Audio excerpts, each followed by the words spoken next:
안녕하세요. 반갑습니다. 주갈성교회 유형우 목사입니다. 지난 한 주간 잘 보내셨어요? 오늘은 2025년도 5월 첫째 주일 아침입니다.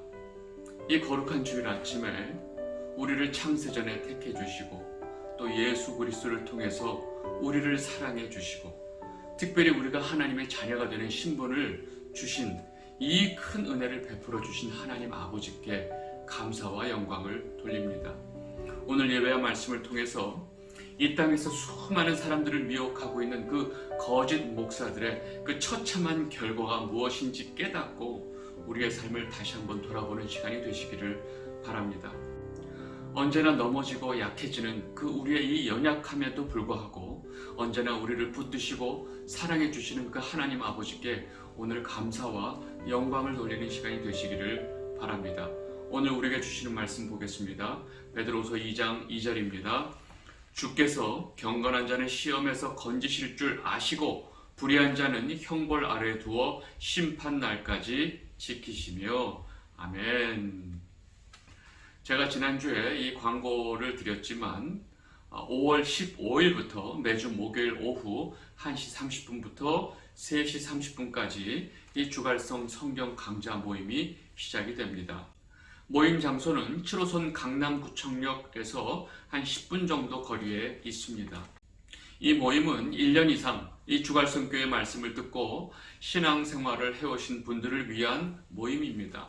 우연히 주갈성 영상을 하나 보시고 또 과감하게 모임에 오시겠다고 연락하시는 분이 계신데 좀 시간을 두고 6개월 이상 이 주갈성교회 유튜브에 있는 그 말씀들을 꾸준히 보신 후에 충분히 보신 후에 신청해 주시면 감사하겠습니다. 신청하실 때 제 카톡 아이디 JAS1981로 신청을 해주시면 됩니다. 신청하신 분들에게 제가 개인적으로 정확한 모임 장소를 공지하겠습니다. 모임 신청하실 때 저에게 처음 카톡을 하시는 분들은 먼저 간단히 인사를 나눠주시고 간단히 자신의 소개를 좀 해주시면 감사하겠습니다. 그리고 밤 10시가 넘어서 그리고 자정을 넘긴 시간에 톡으로 모임 신청을 하시는 분들이 계신데 오전 9시부터 오후 6시까지 보통 얘기하는 그 일과 시간 안에 톡으로 연락을 주시면 감사하겠습니다. 제게 카톡으로 모임 신청을 하실 때 최소한 이 정도 예의를 좀 지켜주시면 감사하겠습니다. 5월 15일에 시작하는 이 주갈성 성경 강좌 모임에 여러분들의 이 관심과 기도를 부탁드립니다. 우리는 지난주에 이 로마의 핍박 가운데 있는 교회들에게 또 이 영지주의 이단을 퍼뜨리고 있는 거짓 선지자, 거짓 교사들의 특징에 대해서 베드로가 알려주는 내용을 살펴보았습니다. 이어서 오늘 우리가 보게 될 본문에서 베드로는 이들의 이 너무나 적나라한 실제 삶의 모습과 이들의 영적인 상태에 대해서 아주 상세히 우리에게 설명해 주고 있습니다. 베드로가 이렇게 분명하고 자세하게 설명하는 이유는 그만큼 이들의 미혹에 성도들이 절대로 넘어가지 않도록 강하게 권면하기 위한 것입니다. 현실적으로 볼 때 이 영지주의자들의 이 영향력은 아주 강력했고 일반 사람들이 보기에 아주 매력적이었습니다. 그리고 영지주의의 사고를 가진 자들은 일반인들이 넘볼 수 없는 문학, 과학, 철학의 수준 높은 지식을 가진 소위 말하는 엘리트 지식층이었습니다.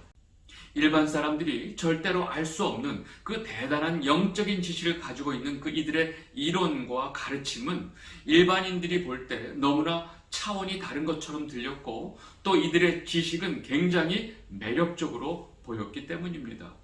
그런 자들이 교회 안에 들어와서 마치 그 예수 그리스도의 복음을 믿는 것이 미개한 자들이나 믿는 것처럼 가르치고 있었고 자신들이 가르치는 이 지식은 굉장히 고상하고 지적으로 상당한 수준에 있는 것처럼 포장을 하고 있었기 때문입니다.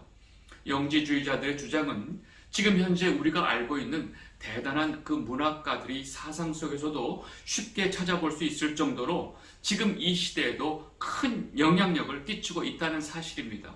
우리가 이러한 사실을 감안해 볼 때 당시 이들 이 초대교회에 끼치는 영향력은 우리가 상상할 수 있는 그 이상의 것이었습니다. 문제는 그렇게 고상하고 그렇게 대단한 지식의 수준을 갖고 일반인들이 넘볼 수 없는 영적인 지식을 자랑하는 자들의 그 실제 삶은 한마디로 개판이었습니다. 베드로가 바로 이들의 이러한 점을 강조하고 있는 것입니다. 그리고 이들은 결국 하나님의 멸망을 받을 불의한 자들임을 베드로가 증거하고 있습니다. 이제 베드로가 말하고 있는 이 교회 안의 성도들을 미혹하고 교회를 혼탁하게 하는 이들 그 영지주의 이단들이 얼마나 추악하고 하나님 앞에 불의한 자들인지 자세히 살펴보도록 하겠습니다. 베드로서 2장 9절입니다. 주께서 경건한 자는 시험에서 건지실 줄 아시고 불의한 자는 형벌 아래에 두어 심판날까지 지키시며. 아멘. 베드로는 먼저 하나님 앞에 경건한 자들에 대해서 언급을 합니다. 어려운 고난과 핍박 속에서도 경건을 지키는 자들은 하나님께서 그 어떤 고난과 시험 속에서도 건져 주십니다. 하나님의 택한 백성들은 끝까지 하나님께서 지켜주시고 모든 악으로부터 지켜주십니다. 그러나 하나님의 이 확정된 은혜를 믿고 성도가 삶 속에서 경건함을 포기하고 그 육체의 정욕대로 마음대로 살아도 된다는 생각은 이 마귀가 주는 아주 위험천만한 생각입니다. 이런 마귀의 괴계에 넘어가서 자신들은 완전한 구원을 받았기 때문에 마음껏 육체적인 자유와 방탕을 누려도 된다고 주장하고 또 그렇게 사는 자들이 바로 이런 영지주의 거짓 교사들이기 때문입니다. 이들의 삶의 수준과 그 지식의 수준이 일반인들의 수준보다 훨씬 높기 때문에 이들의 주장에 대해서 보통 사람들은 너무 쉽게 넘어갈 수 있습니다. 예수 그리스도의 복음은 하나도 모르고 자신들이 듣고 싶어하는 말을 하는 이 거짓 목사들을 목숨 걸고 따르는 자들은 분명히 그 처절한 대가를 치르게 됩니다. 그래서 성도인 우리는 하나님의 말씀, 성경 말씀을 통해서 성도가 어떤 삶을 살아야 하는지를 분명히 알아야 하는 것입니다. 놀라운 사실은 지금 이 베드로가 편지를 쓰고 있었던 그 상황과 2000년이 지난 지금 이 아시아 극동에 위치한 이 한국 안에 있는 교회들에게서 벌어지고 있는 이 상황이 너무나 똑같다는 사실입니다. 편지 처음서부터 성도가 그 어떤 상황 속에서도 경건함을 지켜야 함을 강조했던 이 베드로의 말씀을 우리는 기억해야 합니다. 베드로서 1장 5절에서 7절입니다. 그러므로 너희가 더욱 힘써 너희 믿음의 덕을, 덕의 지식을, 지식의 절제를, 절제의 인내를, 인내의 경건을, 경건의 형제 우애를, 형제 우애의 사랑을 더하라. 아멘. 그렇게 경건한 자는 하나님께서 모든 고난과 시험에서 지켜주신다는 가장 중요한 원칙을 말한 베드로는 이제 거짓 교사들과 같은 아주 불의한 자들에 대해서 적나라하게 말하고 있습니다. 불의한 자는 하나님께서 그들을 형벌 아래 두어서 심판 때까지 지키신다라고 말씀하고 있습니다. 결국 그들은 하나님의 심판에서 절대로 벗어날 수 없는 이 영적인 사실을 분명하게 선포하고 있습니다. 왜냐하면 이들은 더러운 정욕대로 사는 자들이고 이 온 세상과 이 땅의 모든 피조물들을 주관하시는 하나님 아버지를 멸시하는 자들이기 때문입니다. 베드로서 2장 10절입니다. 특별히 육체를 따라 더러운 정욕 가운데서 행하며 주관하는 일을 멸시하는 자들에게 형벌할 줄 아시느니라. 이들은 당돌하고 자긍하며 떨지 않고 영광 있는 자들을 비방하거니와. 아멘. 여러분, 지금 베드로는 이들이 그 더러운 정욕대로 사는 자들이라고 표현을 합니다. 우리는 인간이 더러운 정욕대로 산다라는 이 표현을 보고 너무나 쉽게 그냥 우리 삶 속에서 술 먹고 성적으로 방탕하게 사는 것으로만 생각합니다. 아닙니다. 그런 삶의 모습은 더러운 정욕대로 사는 모습의 극히 일부입니다. 이 세상에서 창조주이신 하나님의 존재를 거부하고 자신이 이 세상에서 제일 중요한 것처럼 생각하고 자기 자신과 자신의 가족들을 최우선으로 여기며 살아가는 것이 바로 이 더러운 정욕대로 사는 것입니다. 왜냐하면 그 삶 자체가 하나님을 멸시하는 삶이기 때문입니다. 자기 우상을 섬기며 사는 자들이 가장 인간의 육체의 정욕대로 사는 모습입니다. 이렇게 더러운 정욕대로 행하고 하나님을 멸시하는 자들에게 이 자신들의 이 육체적인 욕망과 필요보다 더 중요한 것은 그 어떤 것도 없기 때문입니다. 이 세상에서 사람이 가장 귀하고 중요하다는 그 사상이 바로 인본주의입니다. 여러분, 영지주의는 굉장히 영적인 지식을 다루고 있는 것 같지만 결국 고상하게 보이는 인본주의라고 말할 수 있습니다. 인본주의의 가장 큰 특징은 인본주의를 주장하고 그것을 말하는 그 사람만 제일 중요하게 여긴다는 사실입니다. 그래서 인본주의를 근거로 다른 사람을 때리고 죽이고 빼앗는 것입니다. 왜냐하면 나라는 인간이 제일 중요하기 때문입니다. 여러분, 이런 특성이 영지주의 사고에도 그대로 있습니다. 영지주의자들의 주장을 자세히 살펴보면 이 구원을 받을 수 있는 그 영적인 지식을 깨달을 수 있는 것은 모든 사람들이 아니고 특별한 계층의 인간들, 즉 엘리트들만 그 지식을 깨달을 수 있다고 말하기 때문입니다. 그리고 이들은 특별한 계급 안에서만 그 영적인 지식이 전달되고 일반 사람들에게는 그 영적인 지식을 철저하게 감추어 놓았기 때문입니다.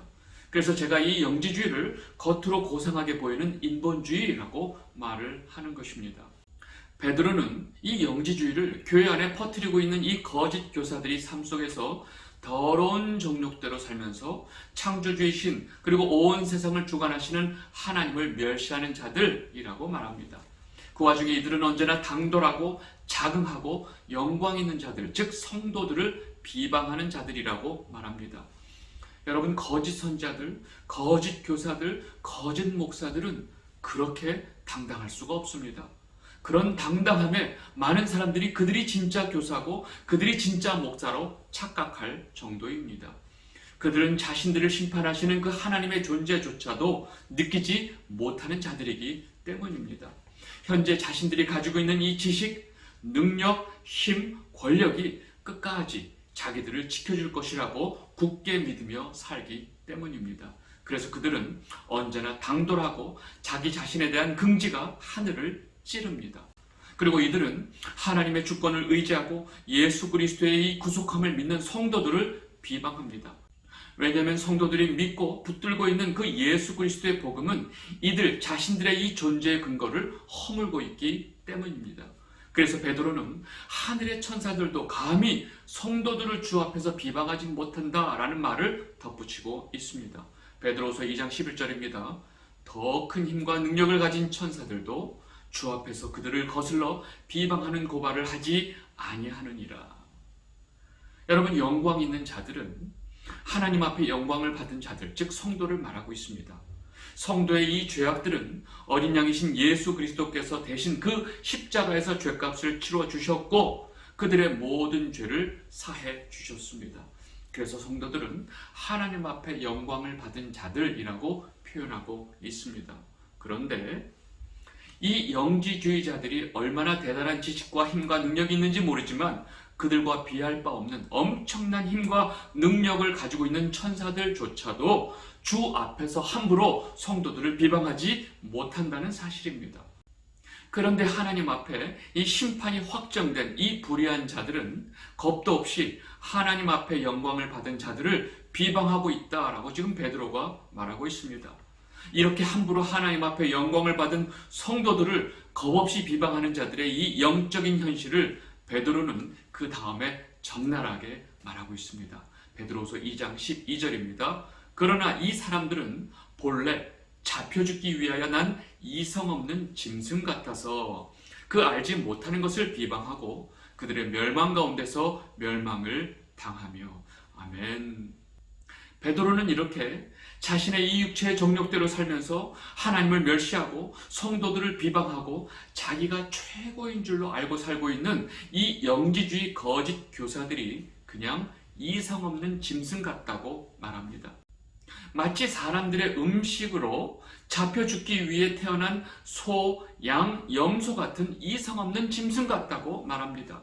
그들이 멸망 가운데서 멸망을 받는다라는 이 표현은 이들에게 멸망이 이미 확정되어 있고 그 불의의 값으로 반드시 이들은 심판을 받게 되어 있다라는 의미입니다. 원래 모든 인간은 이들과 마찬가지로 하나님의 이 멸망의 심판을 받을 수밖에 없는 자들입니다. 바울은 이것을 본질상 진노의 자식이라고 표현합니다. 에베소서 2장 3절입니다. 전에는 우리도 다 그 가운데서 우리 육체의 욕심을 따라 지내며 육체와 마음에 원하는 것을 하여 다른 이들과 같이 본질상 진노의 자녀이었더니. 아멘. 지금 베드로는 이 영지주의 이단 사상을 교회 안에 퍼뜨리고 있는 이 거짓 교사들의 영적인 문제를 아주 신랄하게 말하고 있는데, 실상 하나님의 은혜가 없었다면 우리도 그들과 똑같은 심판의 대상이었다는 것을 우리가 알아야 합니다.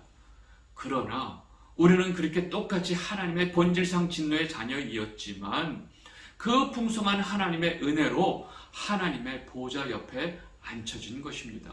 에베소서 2장 4절에서 6절입니다. 긍휼이 풍성하신 하나님이 우리를 사랑하신 그 큰 사랑을 인하여 허물로 죽은 우리를 그리스도와 함께 살리셨고 너희는 은혜로 구원을 받은 것이라. 또 함께 일으키사 그리스도 예수 안에서 함께 하늘에 앉히시니. 아멘. 여러분, 이 말할 수 없는 풍성한 하나님의 은혜와 사랑을 저버리고 이런 이단들의 유혹에 넘어간다면 그 사람들은 정말로 성도일까라는 생각을 우리는 해볼 수밖에 없습니다. 왜냐하면 그들은 정말로 하나님의 이 크신 풍성한 하나님의 은혜와 사랑을 깨닫지 못했기 때문입니다. 그리고 그들 역시도 이들과 마찬가지로 불의한 자들이고 멸망의 심판을 받게 된다는 사실입니다. 베드로는 지속적으로 그 이들의 현란한 말과 달리 이들의 추악하고 더러운 삶의 모습을 통해서 이들이 저주의 자식임을 증명하고 있습니다. 베드로전서 2장 13절 14절입니다. 불의의 값으로 불의를 당하며 낮에 즐기고 노는 것을 기쁘게 여기는 자들이니 점과 흠이라. 너희와 함께 연애할 때에 그들의 속임수로 즐기고 놀며 음심이 가득한 눈을 가지고 범죄하기를 그치지 아니하고 굳세지 못한 영혼들을 유혹하며 탐욕에 연단된 마음을 가진 자들이니 저주의 자식이라. 아멘. 여러분, 이들은 낮에 즐기고 노는 것을 기쁘게 여기는 자들이라고 말합니다. 여러분, 대부분의 사람들이 밤에 술을 먹고 방탕한 삶을 즐기는 것은 그 어두운 밤이 이 자신들의 이 부끄러운 모습을 감추어 준다는 그 심리가 있기 때문입니다. 그런데 이 자들은 그 보통 인간들이 가지고 있는 그 기본적인 그 부끄러움마저 느끼지 못하는 자들이기 때문에 낮에 술을 먹고 방탕한 삶을 즐기는 것을 아주 기뻐하는 자들이다 라고 표현하고 있습니다. 거짓 교사들은 자기들 스스로 자기들이 특별한 계층의 특별한 사람들이라는 착각을 심하게 하고 있는 자들입니다. 그리고 그런 방탕한 삶을 즐기는 그 연회의 자리에 일반 성도들을 불러놓고 현란한 말로 이들을 속이고 그 여자들을 음탕한 눈으로 바라보며 자신들의 그 육적인 정욕을 마음껏 한치의 망설임도 없이 즐기는 자들입니다. 베드로는 이들을 향해서 탐욕에 연단된 마음을 가진 자들이라고 표현합니다. 베드로가 왜 이런 표현까지 쓸까요? 베드로는 이들이 그 인간의 탐욕대로 사는 것에 대해서 너무나 익숙하고 그러한 삶에 훈련된 자들이라고 말하면서 이들의 이 처참한 모습을 조롱하고 있는 것입니다. 이런 자들이 교회 안에서 선지자로, 교사로, 또 목사로 성도들을 가르치고 있었던 것입니다. 그래서 베드로는 이들을 저주의 자식이라고 단언하고 선포하고 있습니다. 교회 안에 들어와서 이 굳세지 못한 영혼들을 미혹해서 자신들이 얼마나 대단한 자들인지를 끊임없이 세뇌시키는 이들은 진짜 겉으로 볼 때 특별한 사람처럼 보였습니다. 이들은 겉으로 볼 때 특별한 가문을 자랑하고 자신들이 가지고 있는 비상한 철학적인 지식, 대단한 학문, 또 예술성, 엄청난 부와 권력까지 자랑을 하며 실제로 그러한 것들을 가지고 있었던 자들입니다. 이들의 언어는 세련되고 고상하고 일반인들과 차원이 다른 아주 상당한 지식인의 모습을 가지고 있었습니다. 화려한 형용 어구를 거리낌 없이 사용하는 말 그대로 지식인의 모습을 가지고 있었습니다. 외형적으로 이들의 모습은 일반인들이 볼 때 너무나 매력적이었습니다. 그러나 이들의 실제 삶의 모습은 지금 베드로가 말하는 것처럼 짐승과 다를 바가 없었고 영적으로 저주의 자식이라는 사실을 지금 베드로가 그대로 밝히고 있는 것입니다. 결국 베드로는 이들이 성경 역사 속에 가장 타락한 선지자였던 발람의 길을 따르는 자들이라고 말하고 있습니다. 베드로전서 2장 15절 16절입니다. 그들이 바른 길을 떠나 미혹되어 보올의 아들 발람의 길을 따르는도다. 그는 불의의 삭슬 사랑하다가 자기의 불법으로 말미암아 책망을 받되 말하지 못하는 나귀가 사람의 소리로 말하여 이 선지자의 미친 행동을 저지하였느니라. 아멘. 우리 민수기에 나오는 그 선지자 발람, 이는 그 모압 왕 발락의 사주에 넘어가서 엄청난 돈을 받고 이스라엘 백성들을 저주하려고 합니다. 그러나 하나님께서 그 선지자 발람의 입을 주관하셔서 그 입으로 하려고 했던 저주를 축복으로 바꿔버립니다. 한 번의 사건을 통해서 이 자신의 잘못을 깨달아야 하는데 이 발람은 3번이나 이 모압 왕 발락으로부터 더 돈을 받고 이스라엘 백성들을 계속 저주하려고 합니다. 이런 발람을 하나님께서는 그 나귀의 입을 열어서 그가 하는 그 미친 짓을 하지 못하게 막게 하십니다. 그럼에도 불구하고 이 발람 선지자는 돈에 완전히 눈이 멀어서 결국 모압 왕 발락에게 이스라엘 백성들이 하나님 앞에 어떻게 저주를 받게 할 수 있는지 그 방법을 알려주게 됩니다. 그 방법은 모압 여인들로 하여금 이스라엘 남자들을 유혹해서 이 모압 사람들이 바알보올이라는 그 이방신을 제사할 때 그 자리에 이스라엘 남자들을 함께하게 하는 것입니다. 결국 이 발람의 꾀는 적중했고 결국 이 일이 벌어지게 되고 이스라엘 백성들은 하나님 앞에 처절한 심판을 받게 됩니다. 민수기 25장 1절에서 4절입니다. 이스라엘이 시딤에 머물러 있더니 그 백성이 모압 여자들과 음행하기를 시작하니라. 그 여자들이 자기 신들에게 제사할 때에 이스라엘 백성을 청하매 백성이 먹고 그들의 신들에게 절함으로 이스라엘이 바알보올에게 가담한지라. 여호와께서 이스라엘에게 진노하시니라. 여호와께서 모세에게 이르시되 백성의 수령들을 잡아 태양을 향하여 여호와 앞에 목매어 달라. 그리하면 여호와의 진노가 이스라엘에게서 떠나리라. 아멘. 여러분, 이것이 바로 성경이 말하는 그 발람의 꾀로 인해서 이스라엘 백성들이 저주를 받은 사건입니다. 베드로는 지금 이 영지주의 이단 사상으로 교회를 혼탁하게 하는 거짓 선지자, 거짓 교사들이 지금 이 거짓 선지자 발람과 하는 짓과 똑같은 짓을 하고 있다고 말하고 있습니다. 여러분, 마귀의 괴계는 언제나 우리에게 매력적이고 환상적이고 세련되고 우리의 육적인 욕구와 감정과 감성을 자극하고 심지어 지적인 요구에 만족을 준다는 사실을 우리는 절대로 놓치면 안 됩니다. 자기들은 다른 사람하고 달리 좀 특별하고 고상하다라는 생각을 가진 인간들은 이 자신들의 어떤 지적인 욕구와 이 감성적인 욕구를 만족시켜주는 대가로 결국 마귀의 자식이 되는 것입니다. 역사적으로 이러한 달콤한 영지주의 사상 뒤에 있는 그 마귀의 유혹에 넘어가지 않은 인간이 없기 때문입니다. 이 영상을 보고 계신 주갈성 성도 여러분, 세련되고 고상한 거 좋아하지 마세요. 그리고 자신은 남들과 달리 아주 다른 지식과 교양을 갖춘 인텔이라는 생각도 버리세요. 영적으로 보면 그런 생각들은 쓰레기입니다. 예수 그리스도를 아는 지식이 이 세상에서 가장 고상하고 가장 아름다운 것입니다. 우리를 위해 이 땅에 예수 그리스도를 보내신 하나님의 사랑이 가장 아름답고 크고 고상하기 때문입니다. 우리의 육적인 감성과 감정에 집중하지 않게 되시기를 바랍니다. 우리는 이미 이 세상의 화려함과 또 편리함에 완전히 중독이 되어 있습니다. 사람 눈에 보기에 웅장하고 화려하고 또 아름다운 것이 좋다고 하는 이 생각을 박살내기 위해서 예수님께서 이 땅에서 가장 초라하고 비참한 말구 위에 태어난 사실을 우리는 절대로 놓치면 안 됩니다. 그리고 화려한 언어와 수준 높은 지식과 자극적인 부유함으로 우리를 유혹하는 이 거짓 목사들이 하나님 보실 때 저주의 자식이라는 사실을 여러분 모두가 이 시간 깨닫게 되시기를 바랍니다. 우리의 자랑은 오로지 예수 그리스도밖에 없습니다. 아멘. 오늘 말씀은 여기까지 하도록 하겠습니다. 감사합니다.